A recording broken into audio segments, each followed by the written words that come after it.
सांगलीमध्ये महाविकास आघाडीमध्ये सध्या एक वेगळाच तिढा निर्माण होताना पाहायला मिळतोय। काँग्रेसमध्ये तीव्र नाराजी आहे। सांगलीतनं ठाकरेंनी चंद्रहार पाटील यांना उमेदवारी जाहीर केली आणि त्यामुळे आता काँग्रेसमधनं नाराजी बघायला मिळते।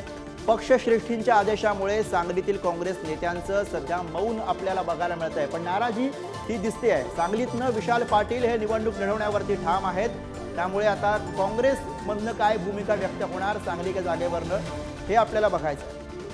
सांगलीतनं ठाकरेंची चंद्रहार पाटलांना उमेदवारी दिलेली आहे आणि त्यानंतर आता काँग्रेसमधनं नाराजी आपल्याला पुढे येताना बघायला मिळते। महाविकास आघाडीमध्ये सध्या ज्या जागांवरती पेच आहे त्यामध्ये सांगली की जागा प्रामुख्यानं त्या जागेचा उल्लेख करावा लागेल आणि काल जेव्हा ठाकरेंनी चंद्रहार पाटील यांची उमेदवारी जाहीर केली त्यानंतर हा पेच आता आणखी वाढताना बघायला मिळतोय। आणि याविषयी अधिक बोलूया। स्वप्नील पाटील आपले प्रतिनिधी सध्या आपल्या सोबत आहेत। स्वप्नील, सांगलीमधला वाद आता महाविकास आघाडीला कुठे घेऊन जाणार? काँग्रेसमधनं नाराजी आहे, पण ती व्यक्त होत नसली तरी सुद्धा छुप्या पातळीवरती स्थानिक पातळीवरती ती उघड होते।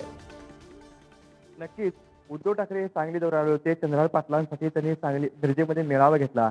या मेळाव्यात त्यांनी चंद्रहार पाटलांची उमेदवारी जाहीर केलेली आहे।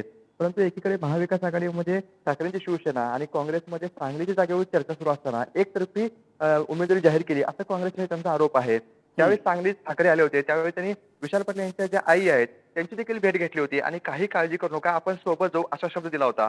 असं असताना देखील त्यांनी एकतर्फी उमेदवारी जाहीर केल्यामुळे आता जे सांगलीचे जे काँग्रेसचे कार्यकर्ते आहेत, जे पदाधिकारी आहेत, नेते आहेत, त्यांच्यावर तीव्र नाराजी आहे। त्यामुळे त्यांनी ठाकरेंच्या सभेवरती बहिष्कार देखील टाकला होता।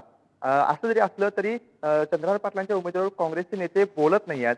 पक्षश्रेष्ठींनी त्यांना आदेश दिलेला आहे। आधीच महाविकास आघाडी